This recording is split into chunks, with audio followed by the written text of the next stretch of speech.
Hello and welcome to the second half of 2021. It's so crazy. It's the 1st of July today, which pretty much marks the halfway marker here of the year. I'm trying to remember what I was doing last year around this time. I think I was figuring out which grocery stores in my area offered the curbside pickup because I didn't want to put on, gloves and hand sanitize my hands every 2 seconds. So crazy times last year. Fast forward today. Wow, how things have changed.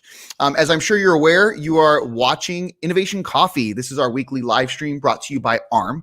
My name is Robert Wolf, and in today's episode, we are joined by Darragh Grealish, who is an ARM innovator and co-founder of 56K Cloud, who spent the last week at MWC, Mobile World Congress in Barcelona. That means we're going to talk about MWC. And for those of you who aren't familiar with this event, it's an annual trade show dedicated primarily to the mobile communications industry. Seeing as in-person events are only now making a comeback, and MWC has traditionally been one of the biggest events of the year, we thought it would be nice to see how it went from Darragh's perspective, of course. We'll discuss some key topics, highlight various differences under this new normal for events, and even share some video footage and pictures from the event that Darragh took. There's a lot of cool stuff in there. I've already been poking through the pictures. She shared them with us earlier.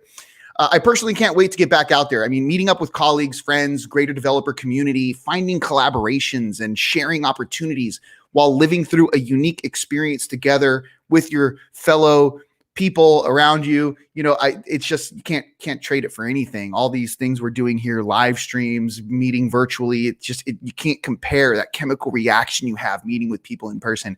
Events are vital to this ecosystem. Today we can live vicariously through Darragh and his experience at MWC. So he has a lot of really fun stuff to share with us. Now, I know it's not the same by a long shot. Nonetheless, I think it's pretty cool to have him here and talk about that. I'll give you a little bit of a warning. Darragh actually just landed. So he landed coming back from MWC. He just landed and he's taking his trains back to his house. So, get ready for that. If you like this video, don't forget to smash that like button and subscribe to our channel at ARM Software Developers. To check out Innovation Coffee on demand, you can head over to our playlist. So that's a ARM Software Dev. We just shared it right there. And if you want to check out Innovation Coffee on demand, you can head over to our playlist. So that's a lot of fun there. Now, before we introduce Darragh, I do have some news.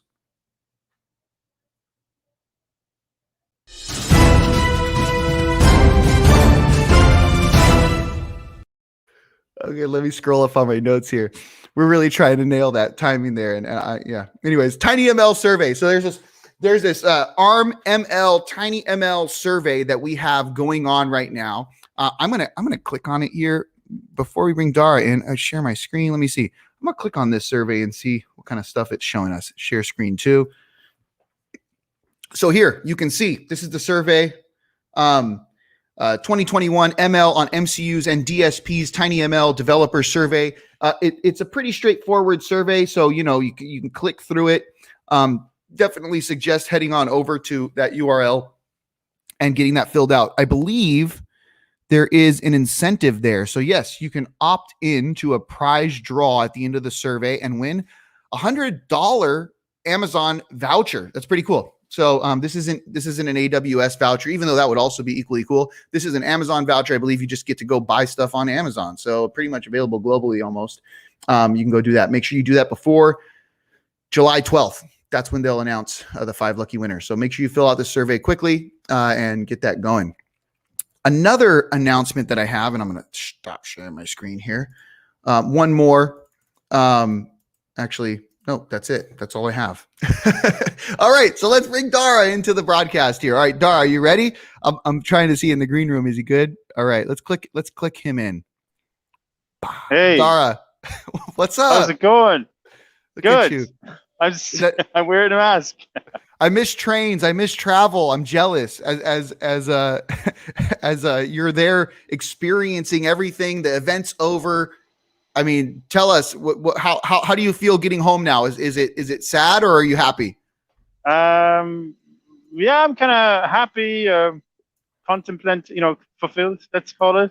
fulfilled. Really All great right. to be out. I mean, the amount of effort, like the paperwork and everything, was more like QR code work, let's call it that way, to get in there. Rapid test, PCR tests 2 times, back and forth. Rapid tests every 24 or 72 hours. Just a massive logistical thing. But I think because people are opening up and the place is opening up a lot better, everyone's really kind of patient and just following the procedures and everything. So it's happening really, really well. So I got the impression that everyone is super excited and patient and kind of working towards actually that kind of how do you say, goal to meeting up. So I didn't realize there was such a comeback so quickly. Yeah, so Darragh, we're not going to do an introduction this time. I'm just going to tell people real quick. Darragh, I did mention he's one of our ARM innovators. He's also the co-founder for 56K Cloud, and he does a lot of stuff around the networking 5G space. So we'll definitely, over the course of this show, share information and URLs that'll forward you off to cool stuff that Darragh is working on. Of course, if you're watching this later on demand, you can find that in the description. Now, Darragh, you just got back. Oh, and there's the link, 56K Cloud. So if you want to go learn more about what Darragh does, there you go, 56k.cloud. So Darragh, you just got back from MWC, right? Now, I want to talk a little bit about what this event is. So maybe you can kind of give us a highlight and tell us a little bit about like the big picture. What does MWC focus on? How many people were there? What type of people were there? Engineers, marketing, business people. Give us kind of like the breakdown of this event. Yeah, sure. I mean, it happens yearly, like you mentioned, and it hasn't happened for almost a year and a half. So it was one of the, it's fundamentally happens as an in-person event. I mean, because it spans a huge amount of tech between mobile communications, not just like, phones like this, me talking to you over like 5G and stuff, but it's everything that is in the stack from an infrastructure perspective, even what hyperscalers are built on. So everything from the antennas you see up on the roofs and up on towers, all the way down to the handsets and the technology behind the handsets and the software on top of the handsets. And now they've even, have a large startup community generated around it. And they normally attract up to over between 100,000 to 150,000 people a year. So it happens over 4 days. There's some kind of joint events on parallel. There's a startup event internally in there called 4 years from today, and which is about getting those use cases going, built on top of mobile tech and everything. Nice. Yeah. So I'm thinking about, MWC, this, if we think about last year, actually, MWC actually last year was in the February, March timeframe, now that I think about it. And I remember MWC was the first event, at least to my recollection, that was beginning to kind of, sponsors were pulling out, things were starting to kind of like go haywire. And this was the first event, I believe, the big one that was canceled, in the wake of COVID-19. And everyone was like, oh my gosh, MWC is canceling. And because this big event canceled, it kind of trickled down to some of the other smaller events. And then everyone just started to end up canceling. So exactly. It's really cool to see this bounce back. And you're saying that you were going through these rapid testing, getting, I guess, your COVID testing every 24 hours to make sure that, they were following all these rules. Yeah. That's good. Yeah. That's good. Yes. Yeah. Oh, even the flight and everything, and the exception going to Barcelona was actually in Europe particularly, and they opened up to the entire world only for this event. So it wasn't even open for tourists yet, or probably just in local Europe. But they actually opened up, made an exception for this Congress to open up, and then they also did a second thing, because normally a ticket costs 1,700 to 4,000 for those 4 days. Yeah, I mean, booths are like 10, 12 to a few 100,000, maybe a mil. I mean, it's massive, and you have like up to maybe 2,700 exhibitors across something like, I think each hall is 80,000 square meters. They had up to 8 halls. I mean, of course, this year there was only 3 halls.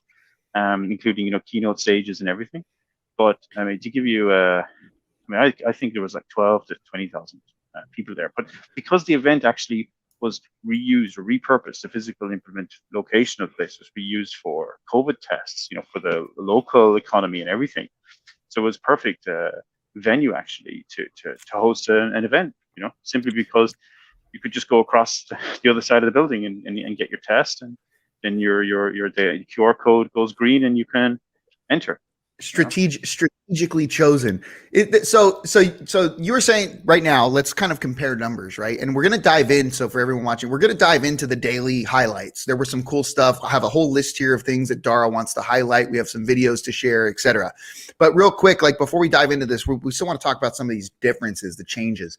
So traditionally, I was even reading on the site, you put here in the notes, MWC hosts over 100,000 people. I think it's closer to 110,000 people a year. That's huge over the course of 4 days, and has over 2,700 exhibitors. So what are the differences here from this year? Because you just kind of threw out some numbers, but I just want to make sure that this is like highlighted here. What are the differences of this year when it comes to those numbers? The fact that they, I mean, like I was saying, like about 12,500 to maybe 32,000 actually joined. And then there was local day visitors. So they had this 21 euros for the Catalan and Spain region.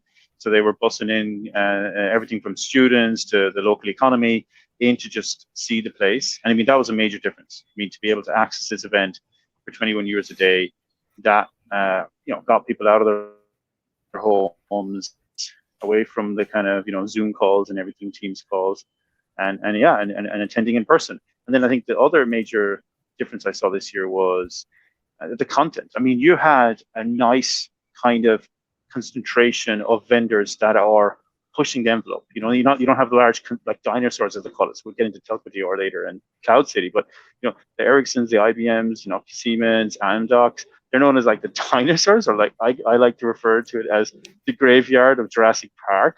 It's past extinction. The mosquitoes that got suspended in sap.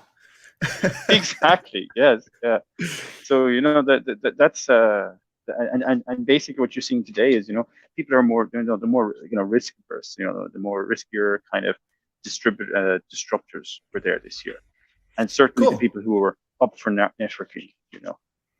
That's really cool. That's really cool. I mean, it's always nice to see when, not to say that I don't love seeing all the dinosaurs there too, but it's nice to see some of these innovative companies pop up out of nowhere. I feel it brings a new energy, to events like this, or just in general to the ecosystem. So let's look at here I have more stuff going on here. Let's look at day one. So we're going to break this down. I have 3 days listed here. There's some highlights for each of these days. Let's look at day one. What were some of the cool things, or what was the theme for day one, and what were some of the things that you enjoyed? For me, day one was like all new to me. It was the first time I've ever been at this congress, and to be at this congress and have a booth was like, double amazing. So it was a lot to take in at the beginning, but I found that there was a lot of an ethical approach, like connected impact was the theme. Like that was the first day and pretty much the whole week. And they had some, serious keynotes from Huawei, from the Cloud City people, and also from this global streaming company called Viacom. And then it was shortly announced, the rest of the days, like Elon Musk and Bon Jovi playing. But I found that what they were trying to do is show how the impact of COVID has happened, how people's value of connectivity and communication and internet has increased because of working remotely. I'm muted. Sorry. Yeah. So that's amazing. You're talking about connected impact here. iShot JR brings up a really good point here. He says, can we take a moment to appreciate the amazing quality of Darragh's connection and audio? Is this 5G? I'm looking up at a butterfly. Is this 5G? This is 4G plus. Oh, 4G 5G. So yeah, I'm always kind of exploring. This is not the first time I've called over a mobile, as you know, on this call. But I mean, this is it. The people are becoming more confident, they feel more secure about their devices and connectivity they get. And they're also expecting a lot more from their connection, so they're willing to spend more. But I mean, if I take that as a point, like, yeah, it's really good quality. I mean, this streaming platform you guys use is very good. You don't even need an app; it's all native. It's probably even cloud native in the background. And I got the impression that huge transition is happening in mobile world, and that is that all the technologies that have been spearheaded over the last few years on public cloud are finding their way into the telcos. So if I look at like Kubernetes, you hear people talk about Kubernetes, but Kubernetes on the edge, and Kubernetes not just running the telco stack, but imagine Kubernetes configuring these like this connection, for example. In a minute, it can connect. You can orchestrate the network from Kubernetes. And I think that's the kind of huge revolution. It's now software developers or developer experience connecting to. What was I going to say? Sorry, I'm really overwhelmed. Are you getting are you getting tired? Is this a tiring walk? No, it's not really tired. I can take my mask off. Oh, there you go. That's time to get. It's really hard to breathe in these masks. I can imagine. That was another thing. You have to use these FFP2 masks, and you can't get like enough air in. It's ridiculous. Actually, that's why I'm out of breath trying to breathe through this bloody mask. Not enough oxygen. Well, Darragh, let's move on. Let's move on to day 2. Okay, so day 2 was when Elon Musk showed up. So Elon Musk shows up and he talks about what? Because I really want to talk about this particular part. So go ahead. Tell us some of the highlights here. Yeah, I mean, I can give you your short overview, but we should shoot and transition to the computer in a minute. We'll show that video as you mentioned. I'll give you a cue to show that, and then let's do it. That'll give me time to jump from the phone. But so around early last week was announced Bon Jovi would be playing, and then Elon Musk was coming up in a talk, and then Bon Jovi changed his concert time so that it happened after the concert. We don't know. So after Elon Musk's talk, so the hall we were based in, Cloud City, went one side of the hall, was like live screen going to show Elon Musk's keynote. There was another screen. I mean, all the basically kind of venues or all the kind of halls were kind of reused to host everyone to watch Elon Musk's remote live call, because it was a live interview with him, and then there was the Bon Jovi concert, and that happened then after it. But I mean, everyone, it was the last talk, it was kind of extended, and the energy there was great. I mean, but I think Elon Musk's main point he wanted to get across, because everyone's following him, they are all well informed in what's going on with Starlink, SpaceX, and everything. But he wanted to position that Starlink is addressing a market that fiber and 5G aren't able to reach.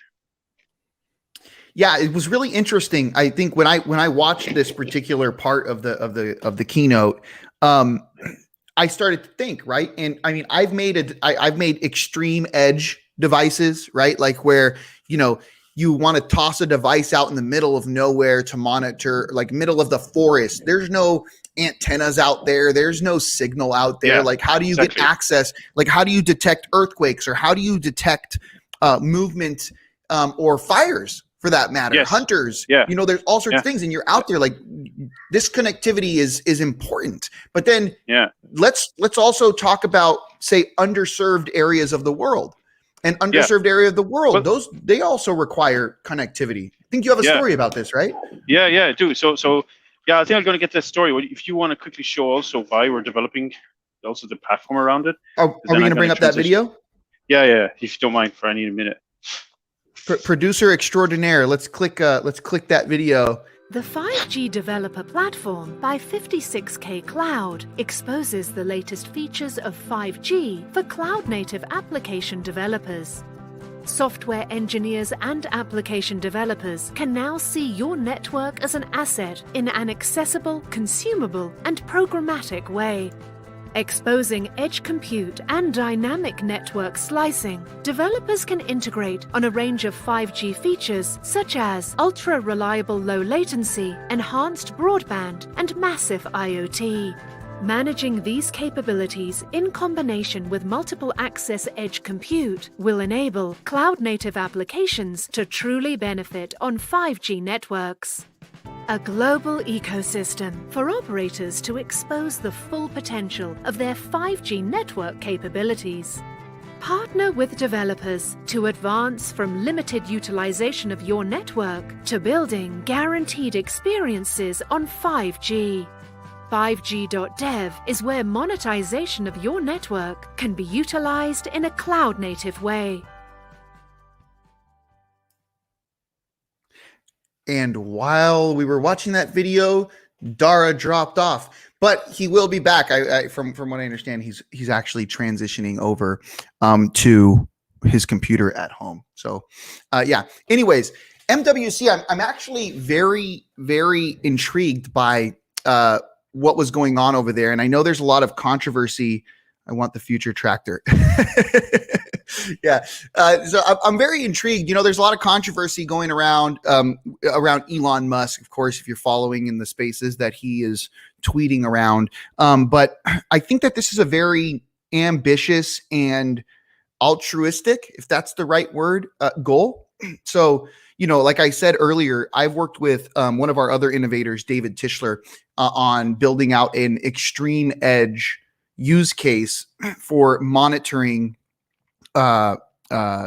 stuff, right? Anything, right? It can be, and it's self-sustainable, right? So you can throw this out in the middle of a forest, it gets sun. As long as you have some form of creating energy, then you can get the sun or you can get the wind, and it's self-sustaining, it powers itself, and then you could put a bunch of sensors and monitor stuff. One of the biggest questions that I got around this particular device was, what if there's no LTE signal? Because that was our thing, right? We put a little LTE card on our Dragon Board 410C. We had the LTE mezzanine from Shiratech, and we put in our SIM, and everything worked just fine. We weren't even connected to any Wi-Fi. We were just directly connected LTE.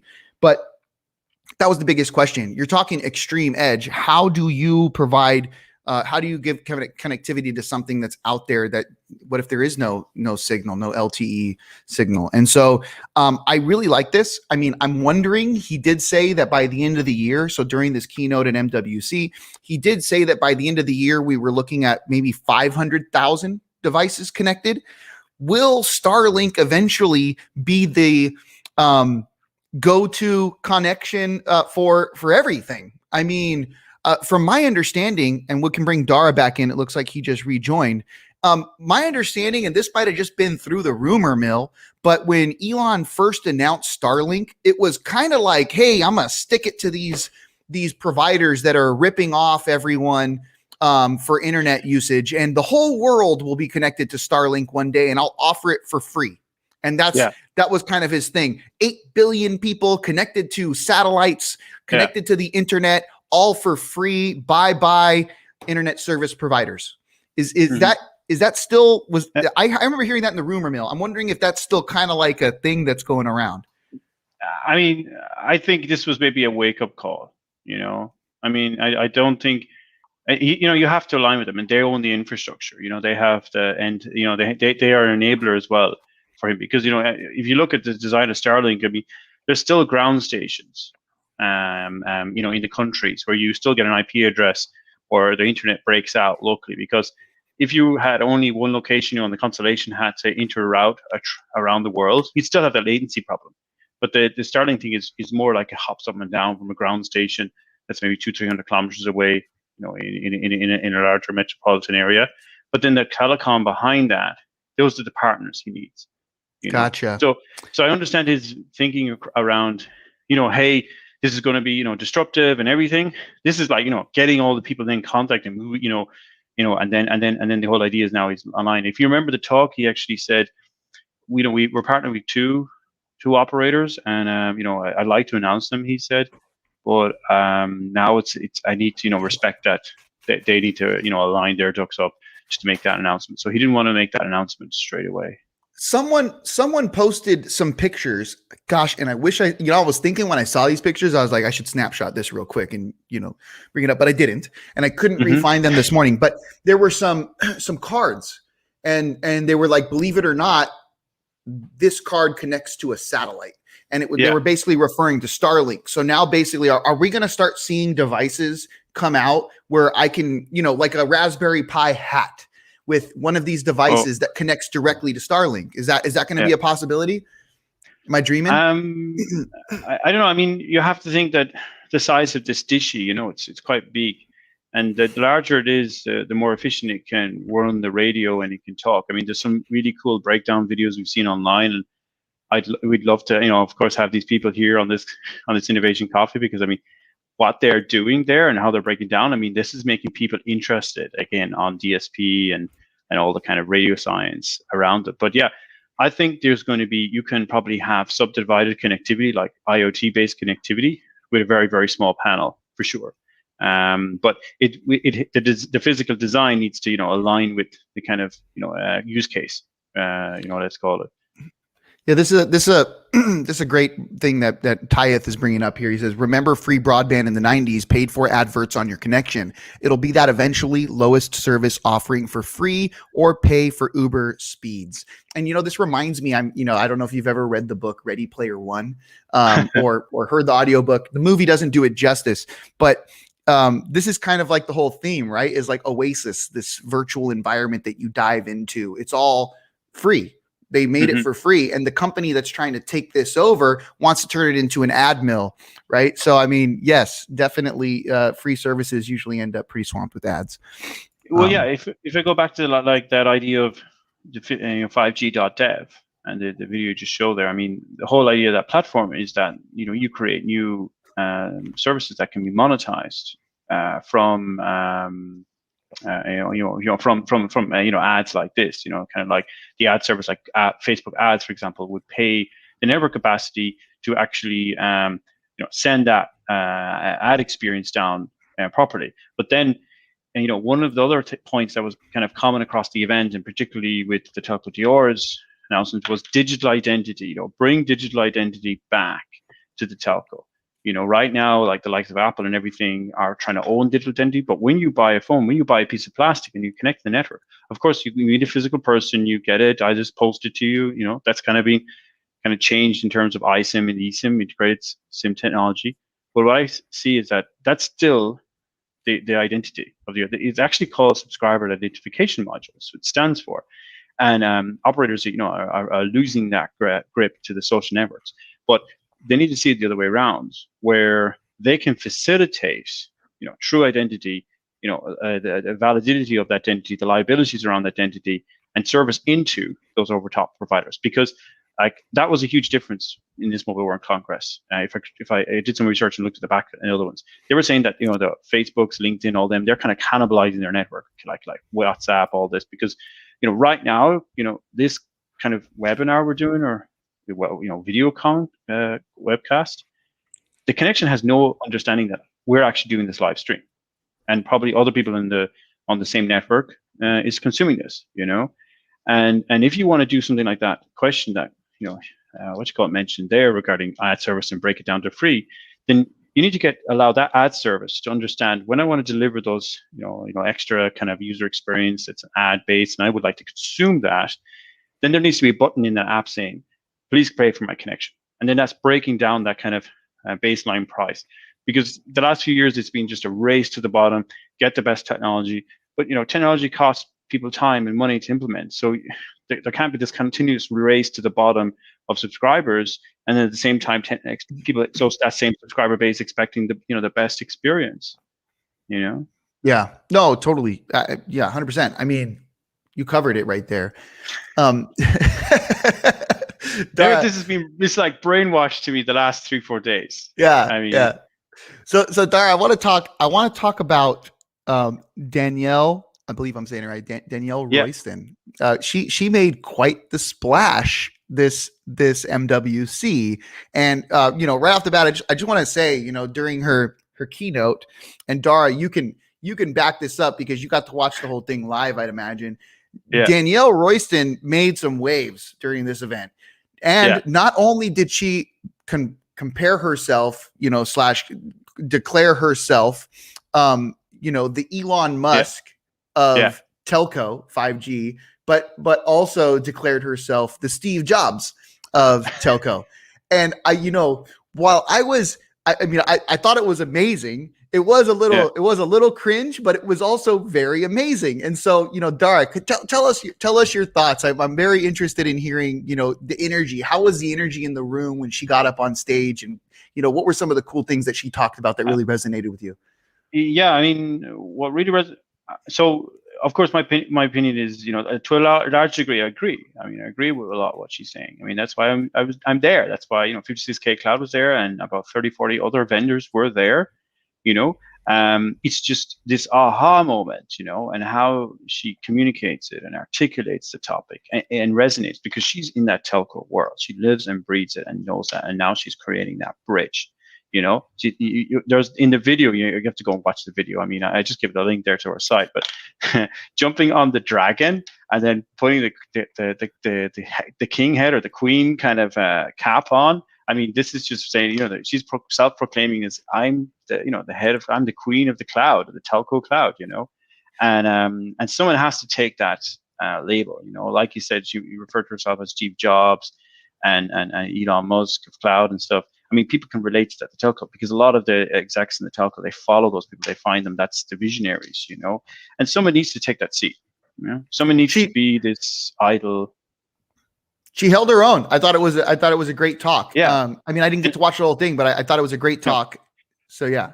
But her views are, they're organic. I mean, it's not just about copying, other labels or other people have made their name for them.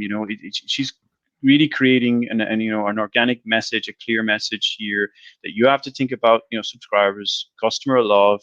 How do you enable customer love subscribers? You have to have a more open infrastructure. So a larger community. This is good for ARM because, with the RAN acceleration library, for example, all that all breaks into that, all Open RAN. What Dish Wireless is doing, what Vodafone is doing, first largest Open RAN network.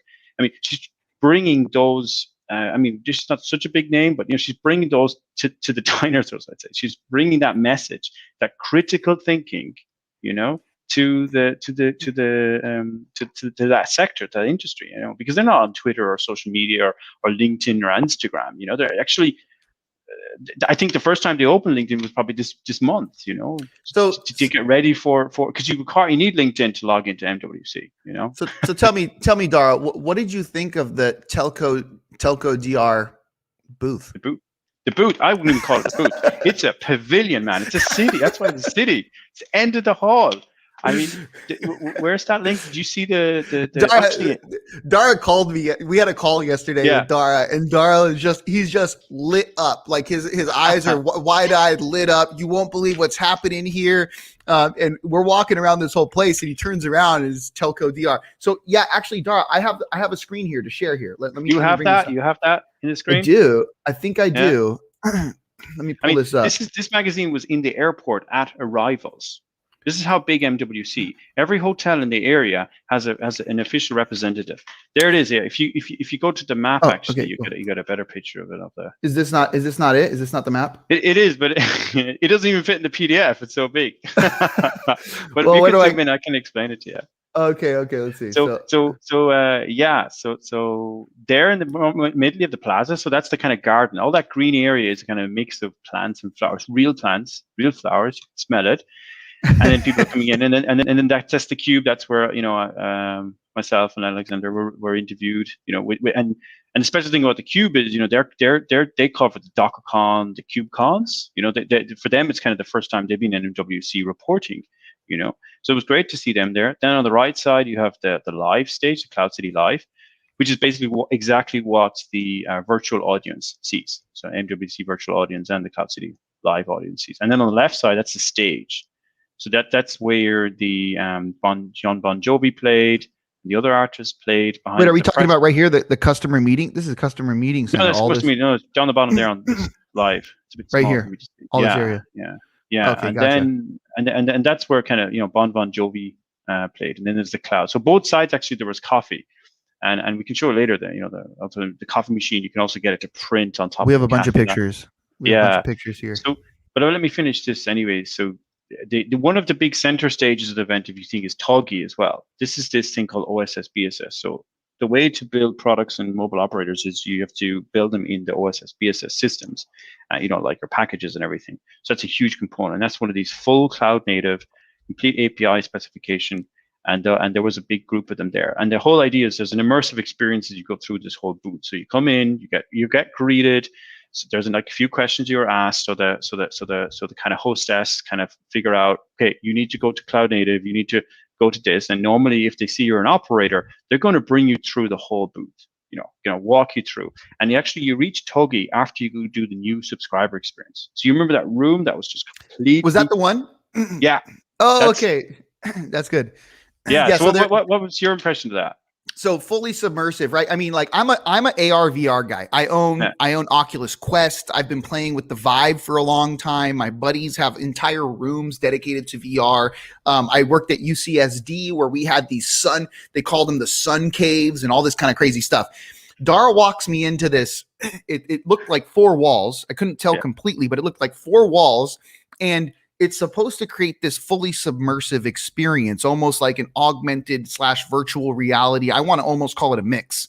And you're inside this room. The only thing basically, there's stuff playing on all sides of the walls, right? But they're obviously synergized to make you feel like you're submersed into some experience. The only thing I think is missing from there, and it's something that's missing from all of our virtual reality experiences, is a platform. Multi-directional platform that you can walk in one place. And so imagine being in that particular room, but being able to walk in any direction while staying in the same place. That I think is still lacking. There are some companies out there building this, but I thought it was amazing. I mean, I wish obviously it didn't do justice. Darragh, you were saying that the audio there alone was amazing. Oh yeah, you could hear it everywhere. Yeah, I didn't get to experience that part.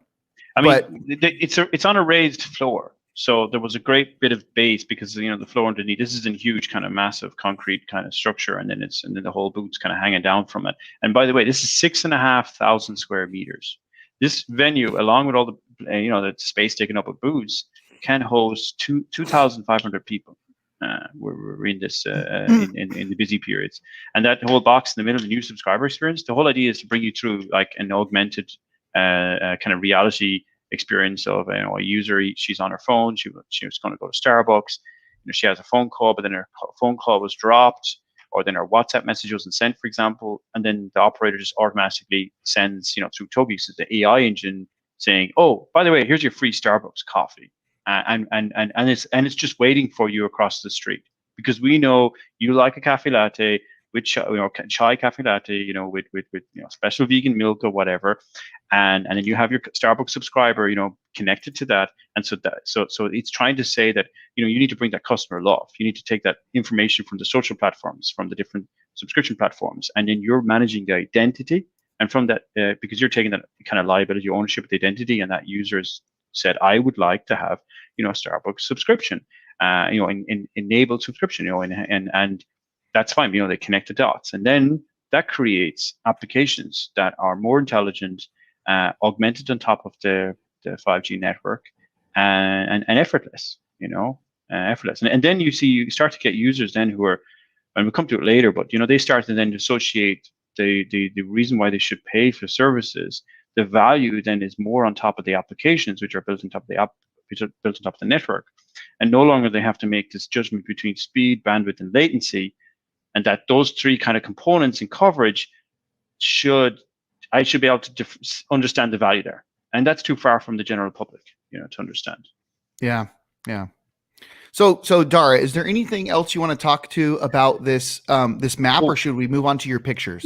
Yeah, that's interesting. So the idea is that within all these kind of blue boxes, you should be able to build a network, transform the entire telco stack, new networks, so radio, Open RAN, for example, the future of work, so like me on the phone coming with the train, having a live conference, and it being pretty reliable. But all that experience, that's kind of what it's meant to help in cloud native software. That for sure. I mean, all the telco stack running, and also the fact that it's built up with multiple operators. No single vendor owns the entire stack, so they're all open interfaces. That's another kind of big push here. And then IT transformation. We were in IT transformation in cloud native. That's where, and so it was nice. People could go into the lounge, take a ride, and they'd see us. And then the dinner. Oh man, that was like the best restaurant and the venue. So many customers and vendors loved it, and they just posted some pictures of people having it, and the smiles on their face. They said they had the healthiest meal they ever had in any conference in MWC in that restaurant. So you have to think, she set a really high bar in terms of in-person entertainment, brought it back, what we missed for almost 2 years. She said like that 5-star super premium experience. It's fantastic. Very nice. Very nice. Yeah. I mean, it's nice to hear also, I mean, what usually events, the food isn't always the best. I know that when I used to attend Lenaro Connect went all out. I mean, the food there was amazing. But very cool. I mean, it's a big part, Anyways, right? Like, yeah, sorry, go ahead. Let's get on to the evening. And this is picture time. Yes. Okay, picture time. I'm gonna pull these up. There's no pictures in right? here that I'm not allowed to share, right? Because I only have I have the full folder you shared. Can I click on this? Yeah, maybe just let me have a look myself. There's a picture of your badge on there. Oh yeah, I know that. Well, that was actually wanted to show you the protection they did. That was cool. I mean, here, the amount of things. Let's start at the top, all the way at the top. Well, yeah, then I had the. So yeah, you want to show your badge? So I just want to show something here really cool on the MWC badge on the left. So every day you had to kind of upload your tests, and then the test center was connected to the MWC app, so it automatically went green in the morning. It says you were able to enter today, and then you have it to 2-3 evenings, and then you opened it up, and then you could do your self declaration. You had to say your temperature and everything.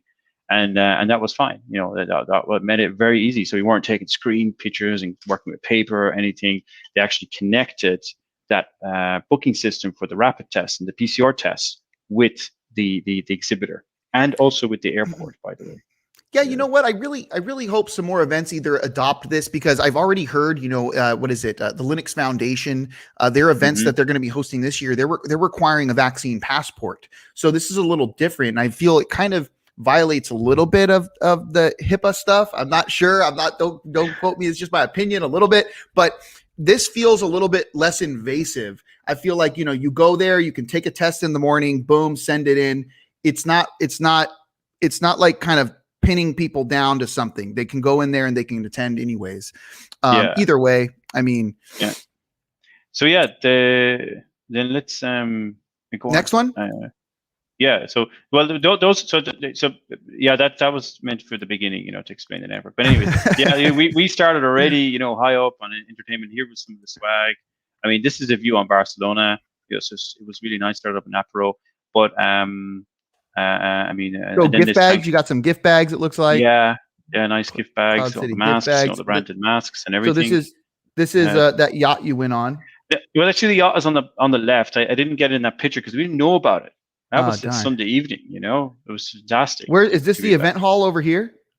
No, you can't see it from there. It's massive. Oh, okay. So if you go down to the GSMA poster, yeah. So this is the outside of the venue, this huge poster, and then basically about 2 kilometers back is all the halls, and then this is one of the halls we were in. So this is a 4 years from now hall, the startup booth hall, and that goes all the way down the back there, about 300-400 meters, 500 meters. This is an. This is not the East Hall yet. This is kind of showing the scale, because I want to show you, like, there was like 300-400 vendors there. Can you imagine like 5-6 halls of this left and right? Each of these is a booth.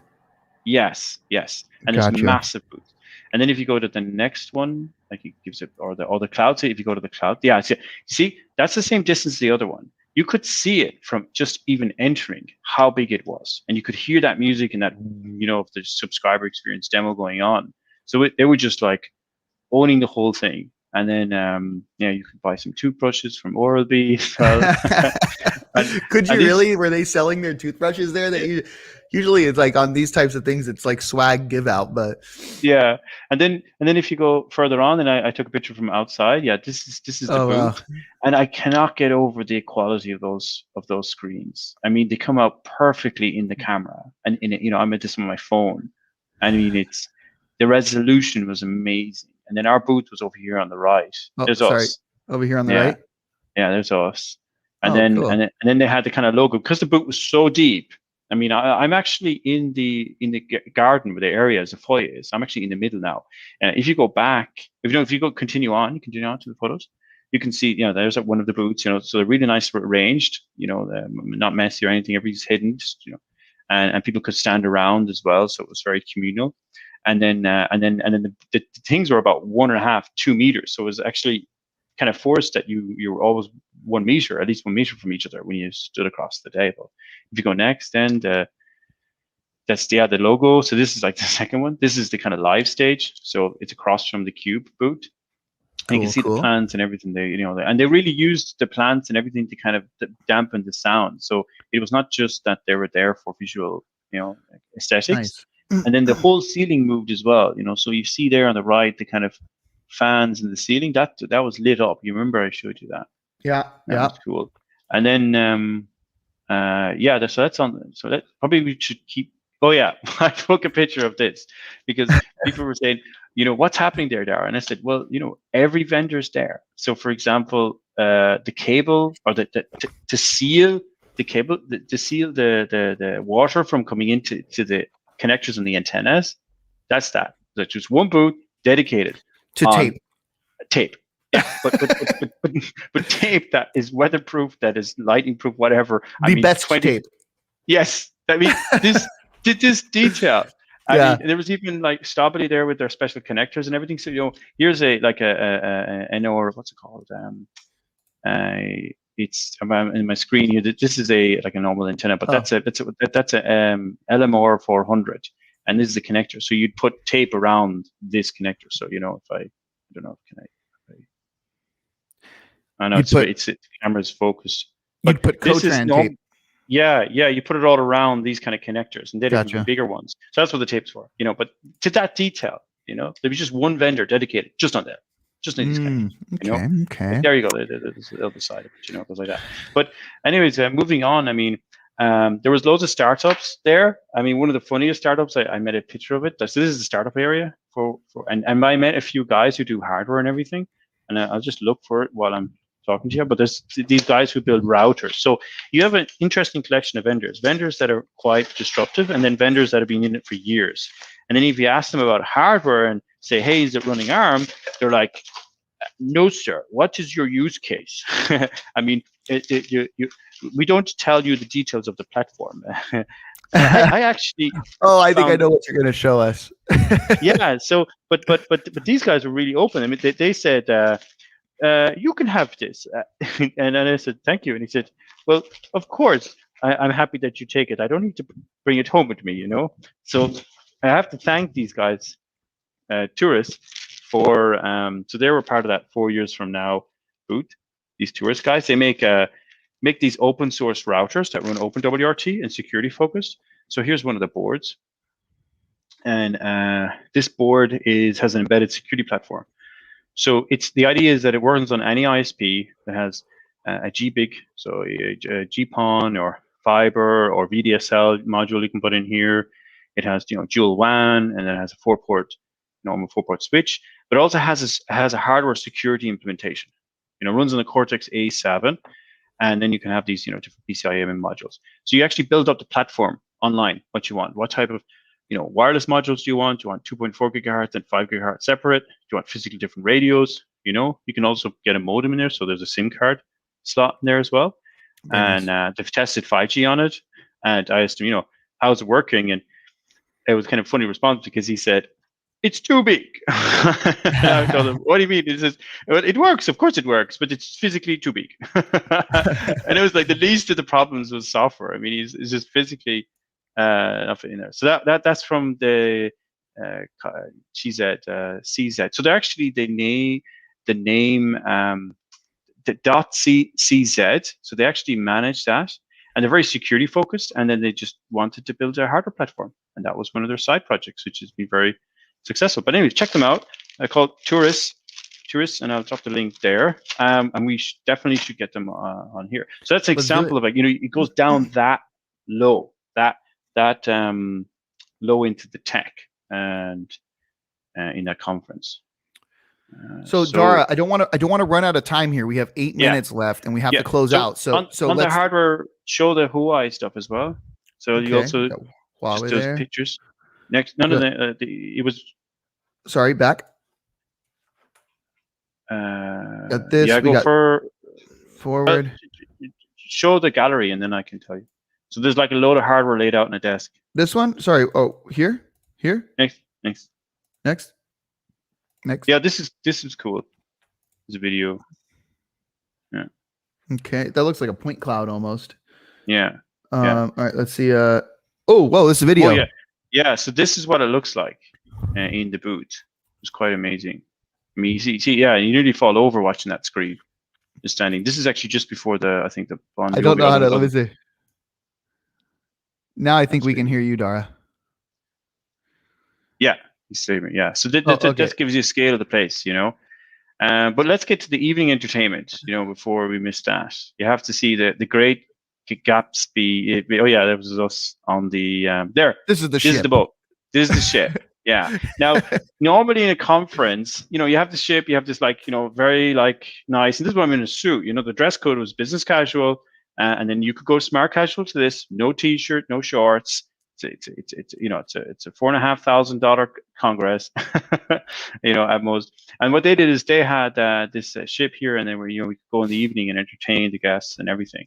But if you go through them, that you know, of course, you bring some techies A boat on a with ship, boats. and yeah, A boats. boat with boats on it. And the whole of this ship, she used to be a naval ship, you know. And once we got that information, you know, when you go further down those pictures, I mean, what happened? You know, geeks will be geeks, and we met the guy who manages the place, and I mean, your photos are arranged differently than mine. Anyways, keep going. That's I mean, yeah. Here's some hardware on there. We're gonna get back to the boat, I believe. I hope. Yeah. Here. Yeah. That's Elon Musk keynote. Let's see. There. This is the great. There, Yeah. back on the boat. There's the boat. Yeah. We got this nice tour. This kind of gives us a Gatsby team they did. So, you know, people got to wear different hats and stuff. So if you keep going, what you'll see is the photos start to change. So we got this tour, and then we met the guy who manages the ship. So if you keep going, I mean, these are the lounge. It has up to 36 rooms. There's An a lift elevator. in there. Elevator. Yeah, that was added actually. There's me having some fun. Cocktail. You gotta kick your feet up, man. Kick your feet up onto the table. I was afraid of market, you know. But anyways, keep going there. Yeah, now in the captain thing, you know. And then she was like, "Oh, you want to see the engine?" And everyone's like, "Yes." And we were invited, and we were meant to go up and start to, you know, network and be with the business people. And what I realized is, when people went on board this ship, the kind of group almost kind of split. It was like, you know, I really want to see this thing, and then there was the kind of, you know, cocktail party going on above, and the chips and everything. So if you keep going through, we actually went down to the engine. You know, we got really involved in checking this thing out.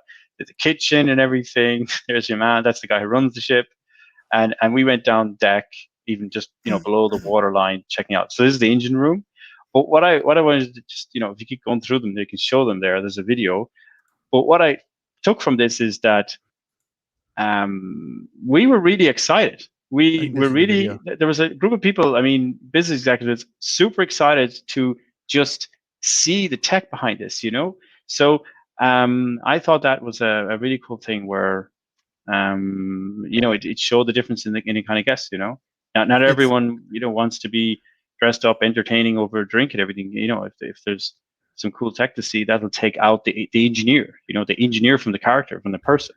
And so here it was that we did this, and, you know, it's like cool room. You know? So did they tell you how much a boat like that costs? Oh, I don't know. I don't think I kind of know, but, you know, come up. Honestly, I don't think it really matters in terms of that evening. I mean, the amount of personal connections, the like you said, the chemistry and everything going on, you know, that was priceless. You know, it was totally worth the investment to entertain, to bring people back, to bring them back into kind of meeting together and seeing the experience. I mean, because, you know, it's hard to share it even over this, you know, just how fun that evening was, and having those casual evenings and stuff. And a lot of people in that industry, that's how they grow up. That's how they work. They 70% of our communication is visual, and, you know, just getting a glance of some person with their eye or whatever, and then, you know, breaking out and having a conversation. And you can't do that over an online experience. And we haven't seen that killer app yet. So I'm looking at this right now. That yacht is actually for sale. So anyone who's interested, $55 million, almost 56. $55,832,000. Wow. We could maybe all pull our money together and buy one of the buoys. Why not? But you get a really nice crew. The crew is really nice there. I mean, and it's booked for the. So actually, she used to be a naval boat that used to do tracking for submarines. You mean, yeah, we finished on the boat thing. But he used to do tracking for submarines. But yeah, that's in the flight back. But what they did is they extended the hull and they pulled out the hull by 20 meters to get stairs and everything in there. So she used to be 60 meters long, and they went to 72 meters long. So and he used to do pull kind of a magnet kind of thing to test submarines, and then so the hull is more than 30 years old, 1980, and then they kind of renovated it 12, 15 years ago. So the guy who owns it actually, rents it out, of course, has his own private exhibitions, but I mean, back to kind of Telco Dior and MWC and everything. I mean, the way this was launched and creating this statement and setting this high bar in terms of entertainment and what a lot of people have missed, and then public cloud, and then developer experience. I think it was a great combination of all. I think it was just fantastic. And wish next year, Robert, you have to be here. And I will do my best. I promise you that I will do my best. I mean, usually places that our innovators go, make it easier for me to go there. So I will do my best. So Darragh, we do have to close this one out though. Okay. Yeah. So I'm gonna give you the last words. Tell us what's your shameless plug? What's the takeaways for this MWC? The biggest takeaway in this is connected impact. And I think that one of the best stories shared in this whole event was the reporter that she was interviewing everyone for. She told this really nice story where, connectivity and being connected to people online and overline is now like, bread and water. I mean, there's this, look it up, there's this great story from this young girl who had to walk 1.5 hours every day to get cell coverage to share her experiences and then to consume. But it also realized and kind of set the statement that, connectivity now is so important that it's so important also for the social development and the economic development, not just economic development, social development of kids and everything, that people's value of connectivity and connecting over the internet has changed. And there's also a level of responsibility as well, that we're not just consuming, but we're also giving back. Like today, we're contributing and sharing and everything. And that we're sharing ethically and responsibly, and not cannibalizing and capitalizing just on data, So connected, that was the main story, I think, connected impact. And that was quite touched me, that was. Well, no, very nice. Yeah, awesome. Darragh, I mean, I can't thank you enough. This is great. Appreciate you spending your time. I mean, you spent your travel time even with us here. So big thanks to you. Follow Darragh on Twitter. Yeah. Go check out 56k.cloud, the website. And Darragh, I hope you have a wonderful rest of your week. Thanks. And 5g.dev. And 5g.dev. There you go. All right. So Robert, everyone have next time. Yes, thank you. We'll see you next time. We see you on Discord. Thank you very much, Darragh. I hope you all have a wonderful rest of your week. Don't forget to subscribe at ARM Software Developers. We'll see you next week. We're joined by a company called Ittia, ITTIA, ARM developer right there. See you next time. Have a good week. Take care. Happy weekend. Happy 4th of July.